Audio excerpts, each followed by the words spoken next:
Entonces, eso es lo básico de cirugía de Jones-Chatton. Entonces, ¿están más?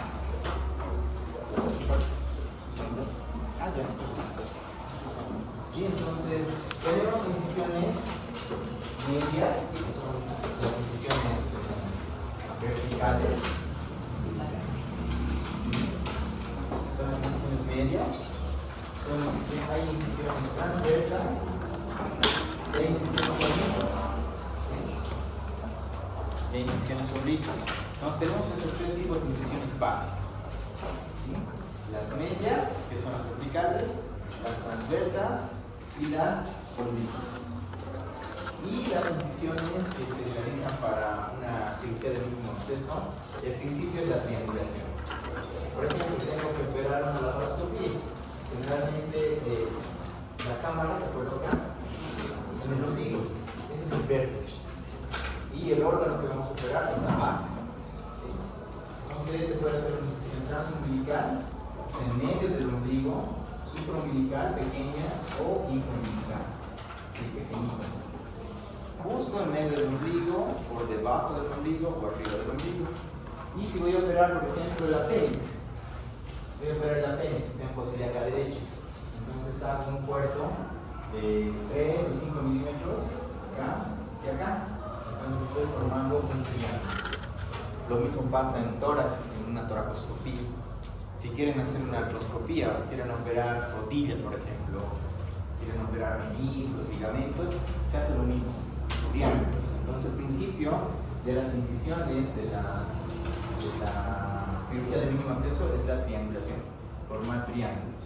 Mientras más ancha sea la base, es más fácil poder operar por mínimo acceso. ¿Sí? Si es muy estrecho, entonces es más difícil. Entonces tenemos que tratar de hacerlo con una base ancha para poder operar adecuadamente. ¿Sí? Entonces, si queremos operar vesícula, por ejemplo, entonces formamos igual un triángulo. Podemos hacer un puerto acá, otro puerto acá y un puerto más acá. Se hacen generalmente por 4 puertos, depende de las técnicas. Actualmente utilizamos técnicas mínimamente invasivas. Les voy a mostrar en próximas clases que ahora realizamos cirugías mínimamente invasivas sin hueco. O sea, no dejamos cicatriz, por ejemplo. Yo realizo una incisión transumbilical en medio del ombligo y luego utilizo dos agujas para operar hernias, para operar vesícula. Igual, en vez de los puertos, utilizamos unas agujas largas y pinchamos y pasamos un hilo y recogemos el hilo con la misma aguja. Y ya no tiene cicatrices en el paciente, solo tiene la del ombligo. Y algunas veces una más acá o utilizamos solamente la del ombligo. Sí, el single port o puerto único. ¿Sí? Entonces en eso consisten las cirugías, las incisiones convencionales y las de mínimo acceso. Una referencia es el ombligo. Todo lo que está arriba del ombligo se llama una incisión supraumbilical. Y lo que está por debajo del ombligo se llama infraumbilical. Entonces, y tiene que dar de su lado. Puede ser una incisión oblicua supraumbilical derecha en este caso. Entonces, siempre tienen que llamar así la incisión. Ahora hay muchas incisiones que tienen varios nombres. Eso lo pueden ir conociendo poco a poco. Entonces, de esa manera vamos a ir reproduciendo las incisiones. En tórax pasa lo mismo. En tórax tenemos incisiones medias, oblicuas y incisiones transversas. Y algunas veces pueden haber incisiones mixtas. Por ejemplo, yo tengo un paciente que era un apuñalado y tenía lesión en el estómago. Le apuñalaron en flanco derecho, pero perforó el estómago, perforó el diafragma y le perforaron el pulmón. Entonces tenía que operar abdomen y tórax. Entonces ahí hicimos una incisión tipo chevron. La incisión chevron es hacer una incisión media, ¿sí? Una esternotomía y una incisión oblicua bilateral. ¿Sí? O sea, lo hacemos en este sentido, ¿no? Ahí se llama, incisión tipo Mercedes-Benz. ¿Sí? La incisión Mercedes-Benz, vean, si nosotros hacemos un círculo, es como el signo del Mercedes-Benz. Ahora, cuando no tenemos la esternotomía, cuando solamente es en V al revés, o en V chica al revés, se llama incisión tipo Cheo, ¿no? Pero en ese caso, teníamos que operar tanto abdomen como tórax. Entonces, por eso hicimos una incisión en Mercedes-Benz, para explorar el mediastino, para explorar el abdomen, para explorar parte del pulmón izquierdo en ese caso. En ese caso, pero luego tuvimos que hacer una toracotomía lateral posterior. Entonces, en base a eso, ustedes pueden razonar y pueden ver qué tipo de incisiones podemos hacer. ¿Sí? A ver, vamos a hablar con...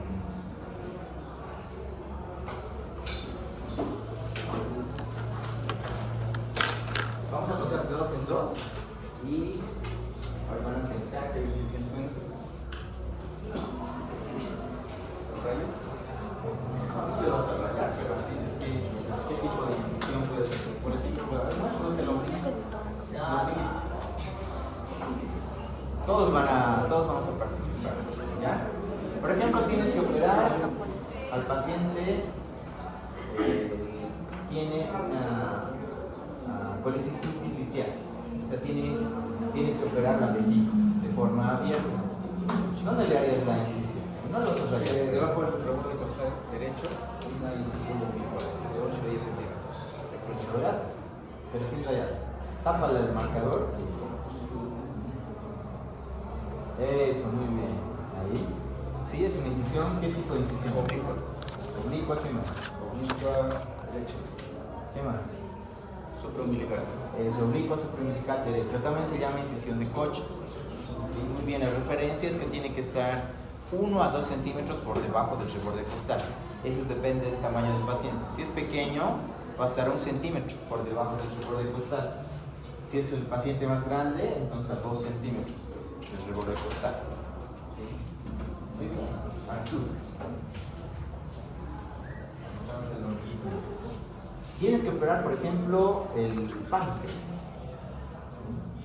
Entonces, el paciente tiene una pancreatitis nefrohemorrágica, incisión de o tienes que operar, el paciente tiene un trauma abdominal cerrado, está sangrando el hígado. Entonces, ¿qué incisión de ahí? Tienes que explorar hígado y páncreas. Eso, muy bien. ¿Ya? ¿Cómo se llama esa incisión? Supraumbilical. Ya, nombre, dale el nombre, ya les da la pregunta, el nombre.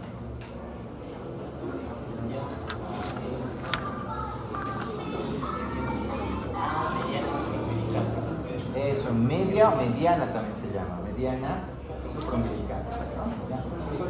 Para el páncreas, ¿no sería mejor una paramedia de la izquierda? No. Sí,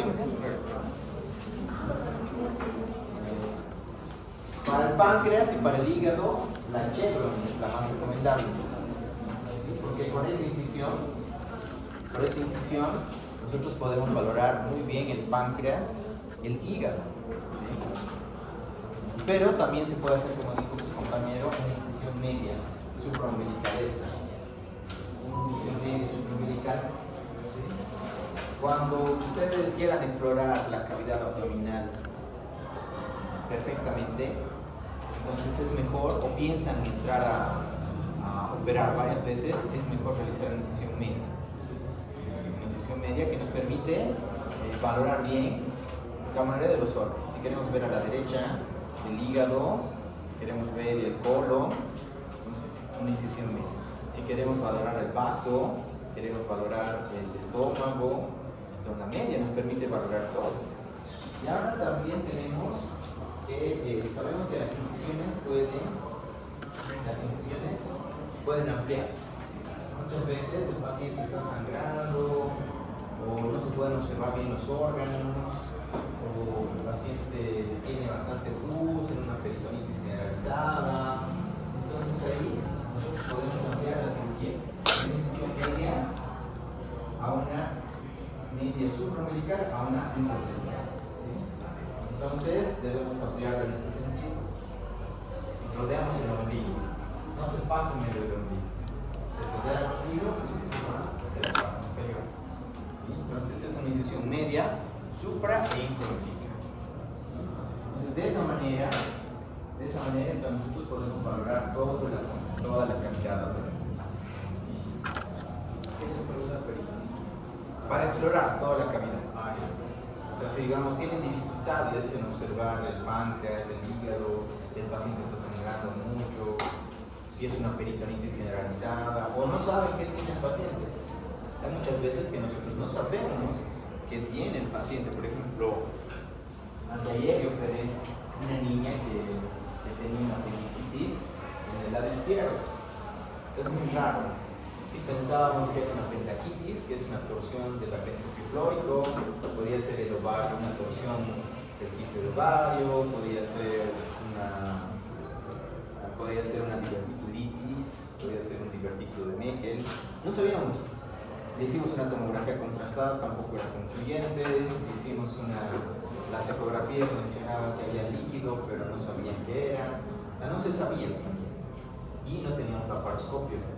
En el hospital, lamentablemente estaba estropeado el laparoscopio, no sabíamos qué era. Entonces empezamos por una incisión media infraumbilical. Le doy acá en el lado izquierdo. Y el apéndice está en el lado derecho, ¿no?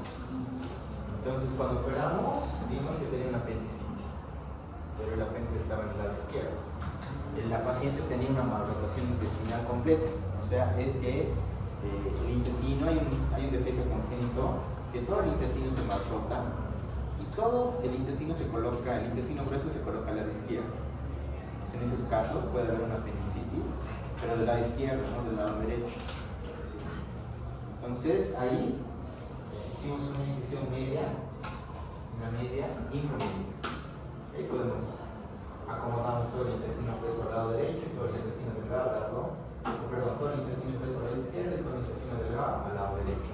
¿Sí? Eso se hace en una malrotación intestinal completa. Entonces, si ustedes están dudando, no saben qué pueden encontrar, entonces sí se realiza una incisión. Ahora, si nosotros no pudiéramos encontrar la causa, algunas veces el paciente sigue sangrando con un trauma abdominal cerrado, tienen un trauma y encuentran sangre por todo lado, pero no encuentran la causa, entonces puede empezar por abajo, pero no hay nada que está sangrando abajo, que tengo que ser ampliar hacia arriba. ¿Sí? Entonces ya exploro todo. ¿Sí? ¿Ya está solicitada? Doctor, ¿y ese caso de la rotación intestinal ha sido el primer caso encontrado o ha tenido ya algún caso similar? ¿Es frecuente o...? No es muy frecuente, pero no es el primer caso. Hay varios casos. Generalmente los pacientes con malrotación intestinal, el ciego tiene una banda que se llama banda deltelar que se comunica con el hígado hepático. ¿Sí? Tiene una bandita. Entonces estos pacientes tienen estreñimiento crónico, constantemente están estreñidos, van por muchos médicos, pediatras, incluso no les encuentran la causa del estreñimiento. Entonces esta banda comprime el colon y su intestino cuando está mal rotado no pueden evacuar adecuadamente. Entonces tienen esos antecedentes, tienen antecedentes de dolor abdominal crónico. Entonces, ¿cuál es la causa? Está mal rotado. ¿Sí? Y diagnóstico es por eso muchas veces casual. Algunas veces les hacemos colon por enema, o sea, les pasamos contraste por el recto y vemos todo el intestino grueso al lado izquierdo, al revés. Y ahí ya sacamos el diagnóstico. ¿Sí? O hay pacientes que tienen también situs inversus. ¿Sí? El situs inversus todo está al revés. El corazón está a la derecha, el hígado está al revés. ¿Sí? Entonces en estos pacientes el apéndice está en el lado izquierdo. ¿Sí? Justo en esos pacientes cuando los operamos para prevenir una apendicitis, o sea, mal diagnóstico de una apendicitis, hacemos una apendicitis profiláctica. Porque cuando palpan el lado derecho, la mayoría de los médicos, entonces lo menos que piensa uno es que es una apendicitis. Si le duele el lado izquierdo, lo menos que piensas es que es una apendicitis. ¿Sí? Entonces por eso se les hace una profiláctica en una malformación intestinal.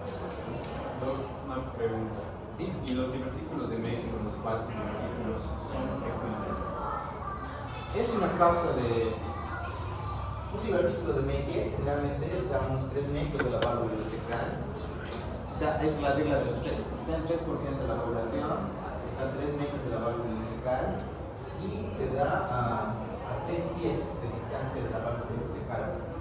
Sí, entonces es difícil diagnosticar. El dolor también en sus pacientes con divertículo de Meckel también puede ser en fosa ilíaca derecha, o puede ser en hipocondrio, o puede ser incluso en mesogástrico. O sea, no hay una zona definida porque el divertículo de Meckel está en el intestino delgado. Es como un dedito que sale del intestino delgado.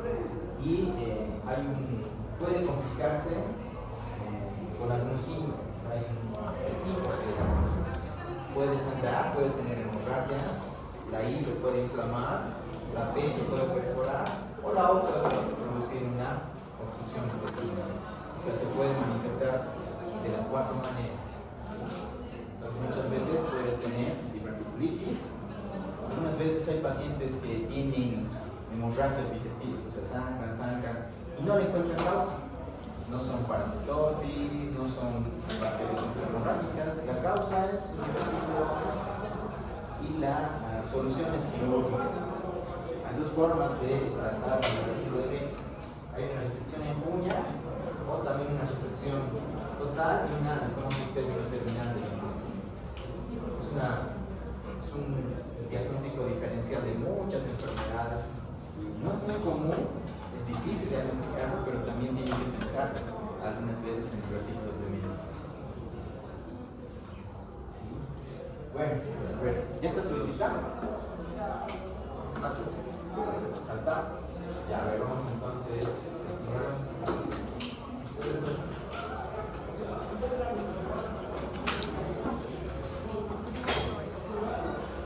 Ya, entonces.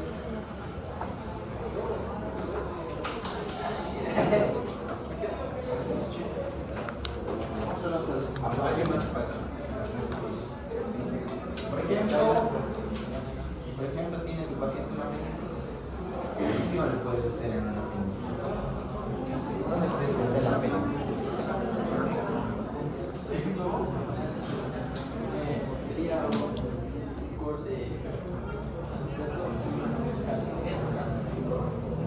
Pues ya, un poquito más pequeño.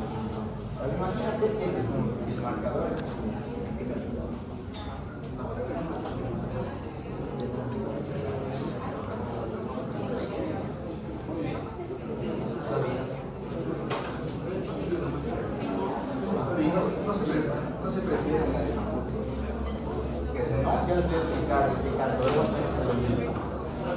Su compañero hizo una incisión transversa infraumbilical derecha, o también se llama incisión tipo Rocky Davis.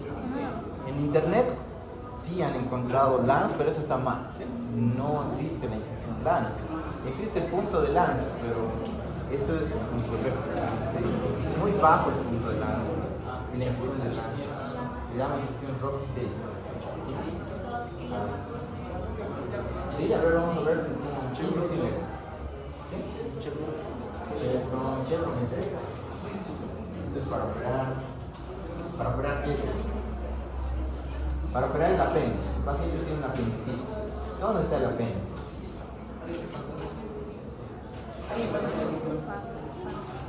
El apéndice no está tan horrible. No está horrible. Está en fosa ilíaca derecha el apéndice. En el cuadrante inferior derecho. ¿Dónde haría la incisión?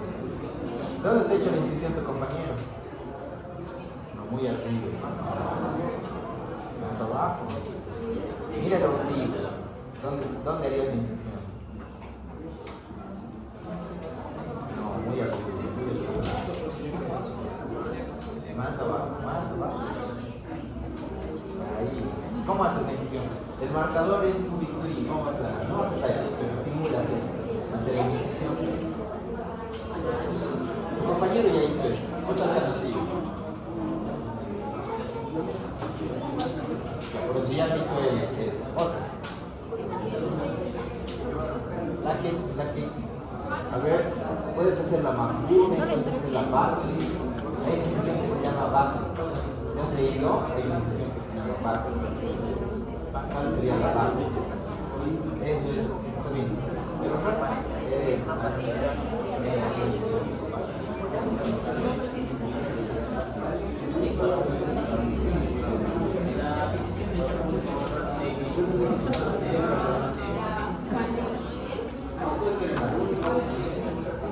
depende del estadio que tú estás pensando. Entonces, para las incisiones tienen que conocer también la anatomía. Si ustedes no conocen la anatomía, entonces no van a saber qué incisión van a hacer. Entonces, por eso tienen que repasar un poco de anatomía, ¿sí? Como en la de Chevron les mencioné. ¿Sí? Entonces, ¿dónde está la vesícula? Está en medio de la línea medio clavicular y el reborde costal. Acá. Se llama el punto de Murphy. ¿Sí? El punto de Murphy. Aquí se encuentra la vesícula biliar. Entonces, tenemos que hacer una herida cerca, una incisión cerca a la vesícula biliar. Lo mismo en el apéndice. En el apéndice nosotros tenemos el punto de Mahmoud, el punto de lance más bajo, ¿sí? Y se utiliza para apéndices en posición pélvica, en posición preiliar, subbiliar, ¿sí? No tan recomendables. Cuando el paciente está anestesiado, nosotros, por ejemplo, siempre palpamos el abdomen y ahí se siente el apéndice o un plazo muscular, esa es una clave. Y ahí nosotros sabemos dónde vamos a hacer excisión exactamente, pero la referencia es el ombligo y la cresta iliaca superior. Ahí se traza una línea imaginaria entre el apéndice y la cresta iliaca superior. Se divide en 3 tercios. ¿Y dónde se localiza el apéndice? En relación a los 2 tercios internos, en relación a los 2 tercios internos. Parece un trabalenguas, pero es ahí. ¿Sí? O sea, en relación, lo he dividido en 3. Entonces, lo dividimos en 3 y en el tercio externo es donde se localiza el apéndice secal. O sea, los 2 tercios internos en relación al tercio externo. Ahí. Ese punto se llama el punto de Mahmoud. Y en relación a eso también está la incisión de McBurney. La incisión de McBurney es una incisión oblicua. Sí, es una incisión oblicua. Ahora, una incisión Robbie Davis es una incisión transversa, en el mismo punto. En el mismo punto, entonces es donde se debe realizar la incisión Robbie Davis, o una incisión transversa intraumbilical derecha. Ahora, ¿cuándo se realiza cada incisión tiene sus ventajas y sus desventajas, sus indicaciones? ¿Sí? No lo hacemos por cualquier causa. ¿Ya tiene la lista?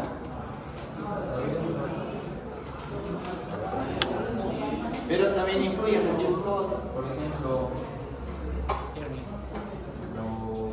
vamos a ver su lista.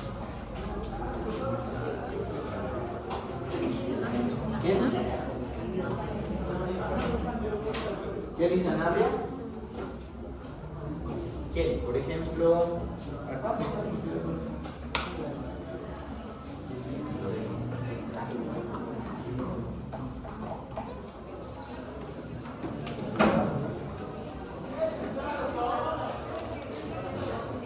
a agarrar el marcadorcito y, por ejemplo, tu compañera tienes que hacer una cesárea.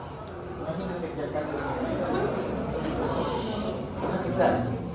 Entonces, en una cesárea, ¿qué incisión tú realizas?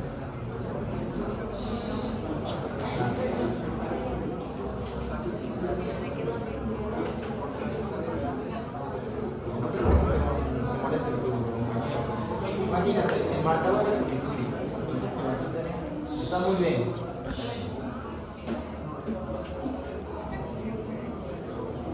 Eso, muy bien. ¿Cuál es la referencia?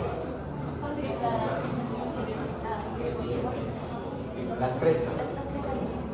Para hacer una incisión Fanestier, por ejemplo, la referencia son las 2 crestas ilíacas anterosuperiores. Ahí es donde se realiza la incisión. Si no exacta, para hacer una cesárea. ¿Qué otra alternativa tendrías para ser necesario? A ver, mirando a tus compañeros. Mirando a ¿qué incisión hay?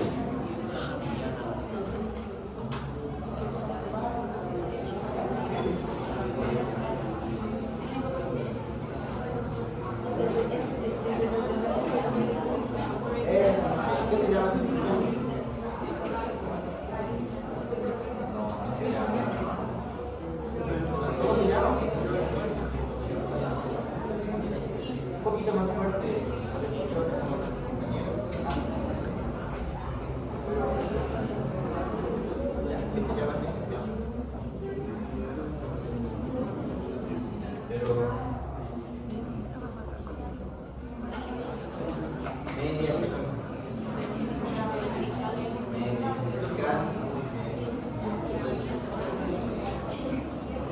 entonces, en una cesárea, por ejemplo, se puede hacer una incisión media intraumbilical, también se puede hacer una incisión transversal intraumbilical o faringial. Todo eso depende del caso. Si es una emergencia, entonces preferimos hacer una media intraumbilical. Si es una cirugía programada, se hace una transversa. Aunque no crean, también depende del estado de ánimo. ¿Sí? Algunas veces estamos de guardia, estamos cansados a la noche, preferimos hacer incisiones medias, porque es más fácil, no pasa trabajo. Pero si estás con ganas, es una cirugía programada, estás tranquilo, haces una incisión transversa. Entonces, depende de la hora, depende del estado de ánimo, depende si es una emergencia o no. ¿Sí? Depende de todo eso, son las decisiones. ¿Sí? Pues cada una tiene sus ventajas y sus desventajas. ¿Cuándo se refiere las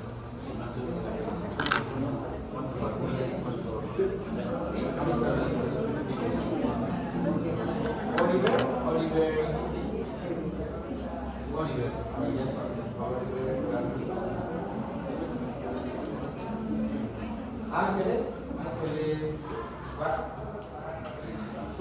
Ángeles, entonces, ¿cuáles son las ventajas de la incisión transversa? ¿Cuáles serían sus desventajas? Ventajas, primero ventajas.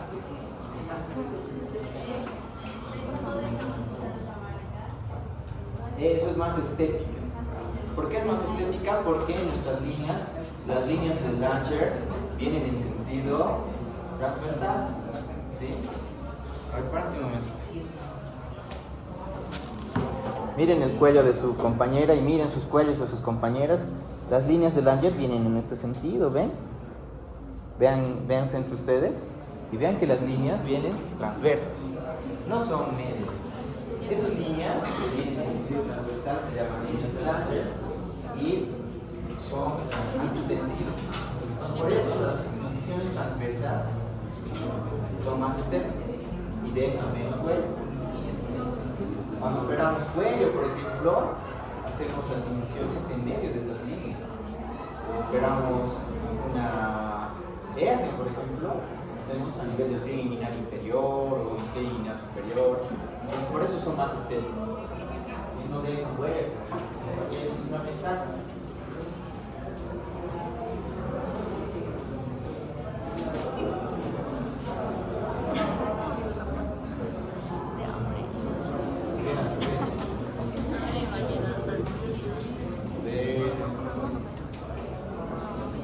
Marcel del Castillo.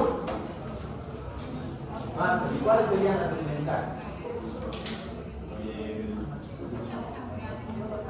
¿Cuál es la dos? De la transversa.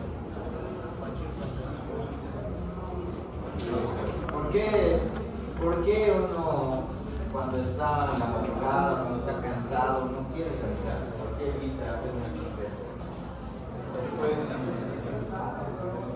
Ya, ¿por qué complicación?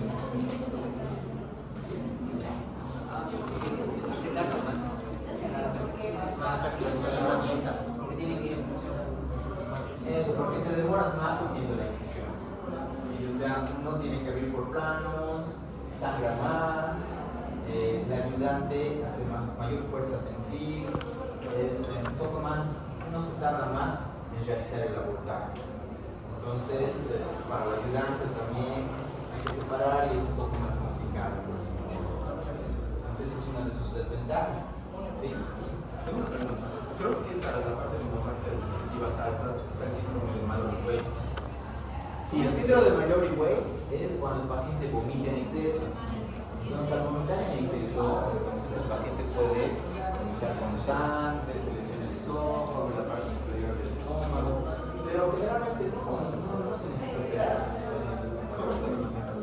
¿Perdón? O sea, ¿cómo se lo maneja? Sí, por eso. Generalmente el tratamiento es médico, en un Mallory-Weiss, en un esófago de Barrett. Entonces, el tratamiento generalmente es médico. ¿Sí? Se puede tratar algunas veces con antiácidos, con antieméticos. Ahora, si el paciente sigue vomitando, sí hacemos una cirugía, es una funduplicatura de Nissen, se llama. ¿Sí? Se puede combinar con una pilomioplastia para que mejore el vacío gástrico.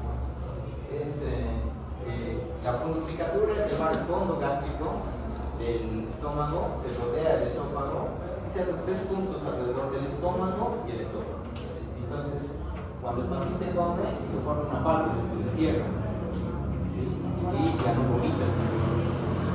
Se puede hacer de forma abierta o laparoscópica. En sí, las cirugías mínimamente invasivas, actualmente operamos todo por mínimo acceso, no hay cirugía que no se pueda hacer por mínimo acceso. Lo más recomendable y lo que más hacemos en fundulicaturas es por mínimo acceso, es más fácil. Cuando es abierto, hacemos una incisión tipo coche de izquierda o chevron para llegar al fondo gástrico y al esófago abdominal.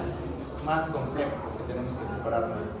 Pero también puedes hacer una incisión media, o puedes hacer una paramedia izquierda, pero es un poco más complicado.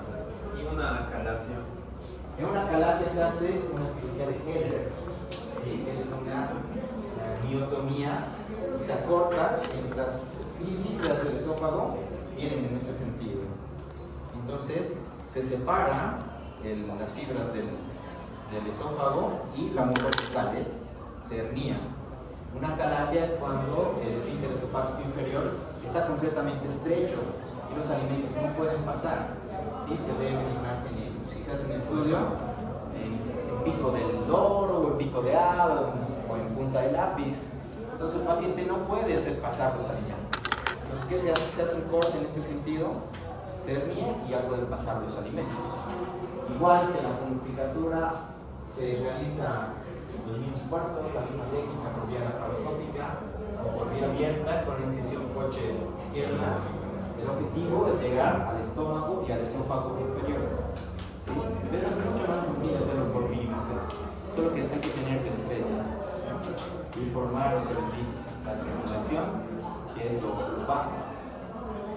¿Sí? Y el megacolon es una cirugía con complicaciones, es muy de todo, ya es más beneficios hoy en día, los cuidados no están complicados, o cómo se puede manejar el post. ¿El megacolon agangliónico?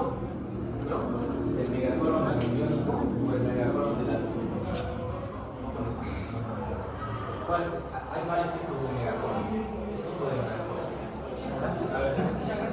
Hay el megacolon chagásico, que sí, o sea, el chagas afecta a los plexos de Meissner y Auerbach y hace que no se contraiga el colon y por eso el colon va creciendo, se va alargando. Y también existe la enfermedad de Hirschsprung, el megacolon agangliónico, que es el mismo principio. El colon no se contrae y no hay fuerza para que eliminen las heces fecales. Actualmente hay varias técnicas. Lo que yo hago generalmente es la técnica de la torre Mondragón, se llama. Es el descenso endormal de la torre Mondragón, o sea, lo operamos por el anito. Entonces, en el anito tenemos las 3 capas. Entonces, hacemos una incisión circular y vamos disecando todo lo que es la mucosa submucosa y vamos subiendo todo el colon. ¿Sí? Y hacemos un descenso. Descendemos todo el intestino grueso por el ano hasta la parte donde sea un intestino grueso sano. ¿Sí? Entonces sacamos todo el intestino hasta donde la anatomía patológica nos dice que hay intestino grueso sano, y luego cuando ya encontramos eso, ya unimos, hacemos una anastomosis término-terminal del intestino sano, y se resuelve de esa manera. ¿Sí? Eso es lo más estético y lo más funcional posible. Pero también hay varias técnicas. Por ejemplo, existe la técnica de Swenson. En la técnica de Swenson lo haces por cirugía abierta, abres el abdomen y tienes que quitar todo el intestino malo. Quitas todo el intestino malo, entonces haces una anastomosis término-terminal del intestino bueno con el intestino malo. Algunas veces hay que quitar todo el intestino grueso y conectas el intestino delgado al recto o al ano directamente. ¿Sí? Hay otras técnicas como la técnica de suave vole, se llama. En la técnica de suave vole, la parte posterior lo haces por vía laparoscópica, liberas todas las fijaciones del colon y bajas el colon enfermo o el colon sano, abres la parte posterior y sacas por la parte posterior el colon sano. ¿Sí? Y sale todo el colon y vas viendo qué parte del intestino es sano. Y lo que es sano, ya lo dejas y haces la anastomosis. Lo que es malo, ya lo quitas, lo recibes. ¿Sí? Entonces, sí, hay varias alternativas. Hay varias alternativas mínimamente invasivas y convencionales también. Entonces, depende depende del caso, depende de la experiencia que tenga cada uno. Gracias. Ya, entonces, luego estamos hablando de las incisiones, las ventajas y las desventajas, ¿no? Entonces, cada una tiene sus ventajas y sus desventajas. Entonces, las desventajas de las incisiones transversas es que uno tarda demasiado. ¿Cuáles son las ventajas? Es que la estética y también evita las hernias. Tiene menos riesgo de tener hernias incisionales. Si un paciente tiene una incisión media, tiene más riesgo de que haga hernias incisionales. ¿Sí? Pero las incisiones transversas tienen menos riesgos de tener hernias incisionales. Gabriela Velasco. Gabriela. Entonces, ¿cuáles serían las ventajas, desventajas de la incisión media? ¿Cuáles serían las ventajas? Es lo contrario que las transversas.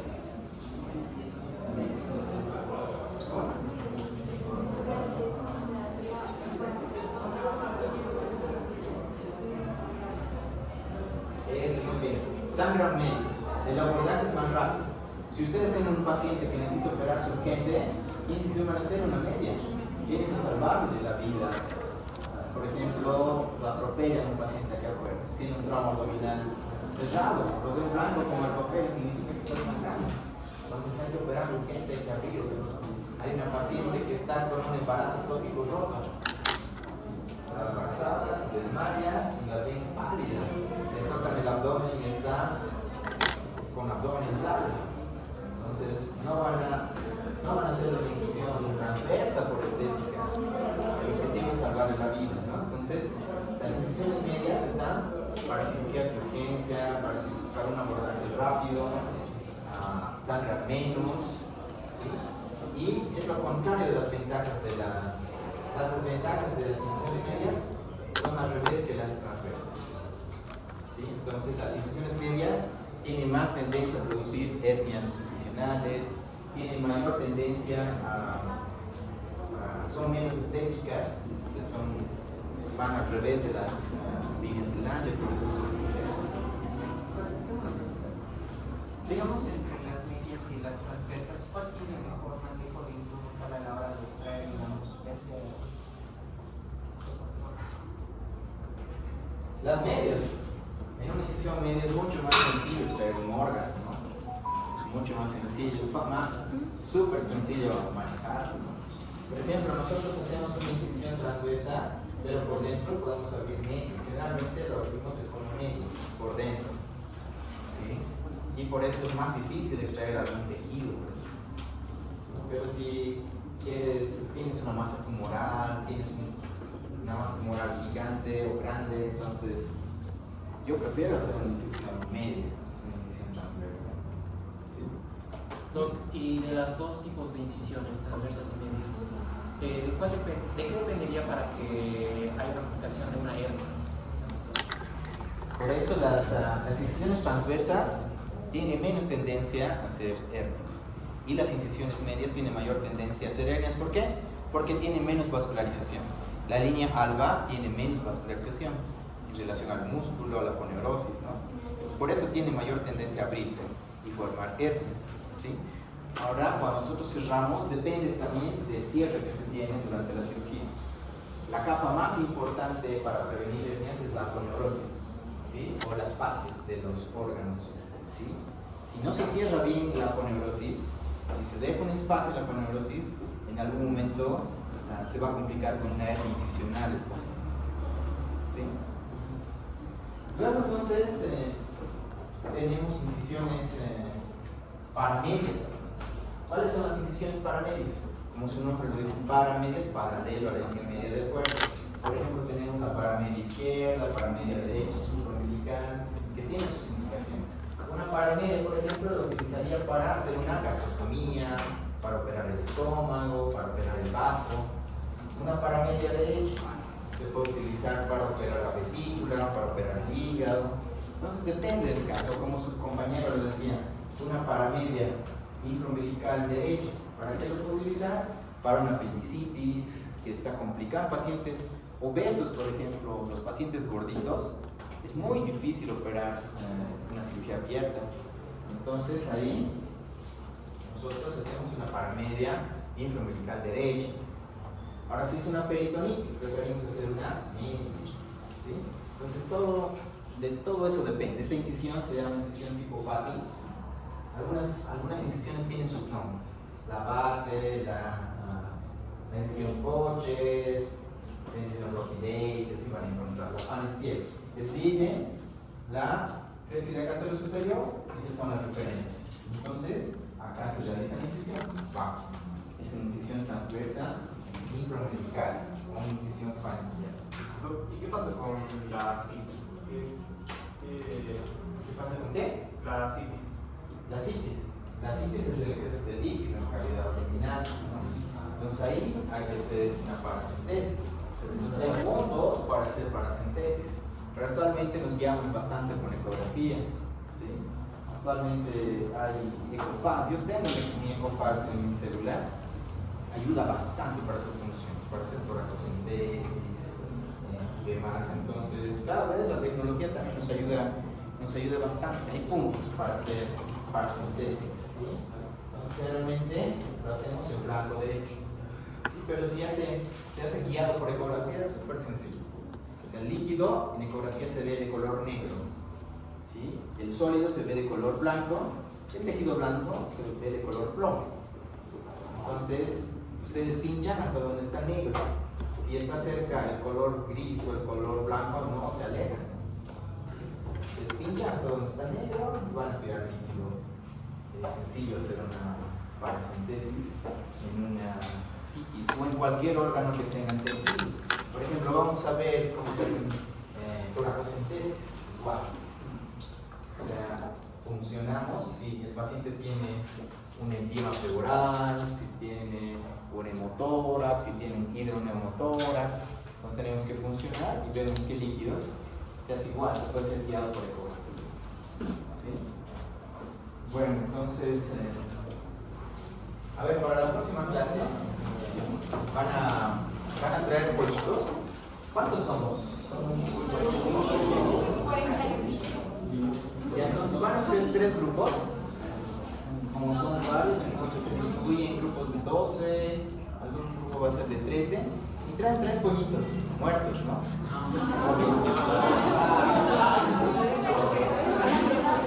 Pollos, pero que tengan corazón y que tengan también pulmones, que tengan sus piezas.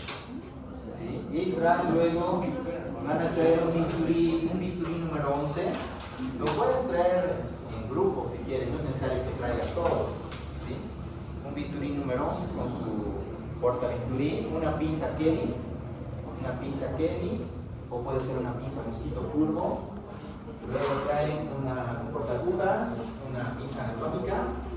Luego traen una bránula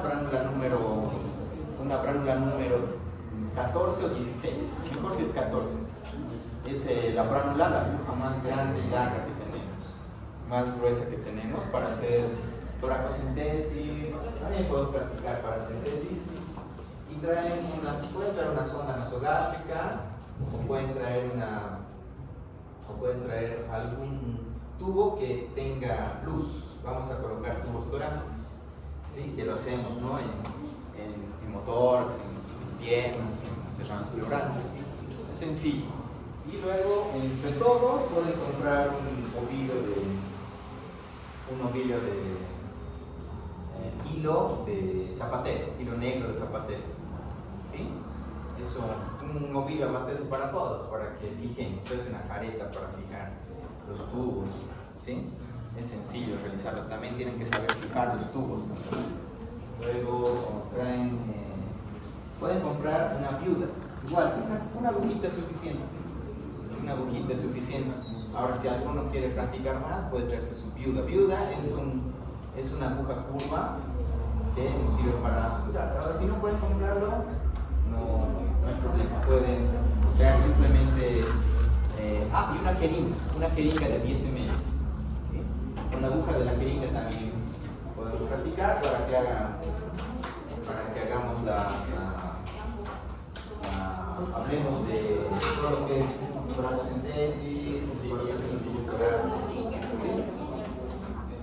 Eso traen para la próxima clase. Vamos a practicar esterotomías, colocación de tubos torácicos, toracocentesis, todo eso. ¿Sí? ¿Alguna pregunta? ¿Pueden traerlo o no quieren hacerlo? Sí, cada uno debe tener su instrumental de anatomía, ¿no? De disección. Traen su portagujas, traen su pinza anatómica, su tijera de mayo, ¿sí? Para que practiquen. ¿Sí?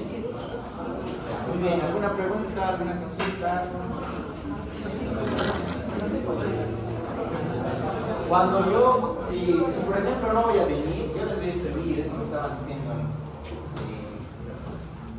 abajo. Creo que cuando yo no voy a venir, si no voy a venir a clase, yo los voy a escribir. ¿Ya? Yo también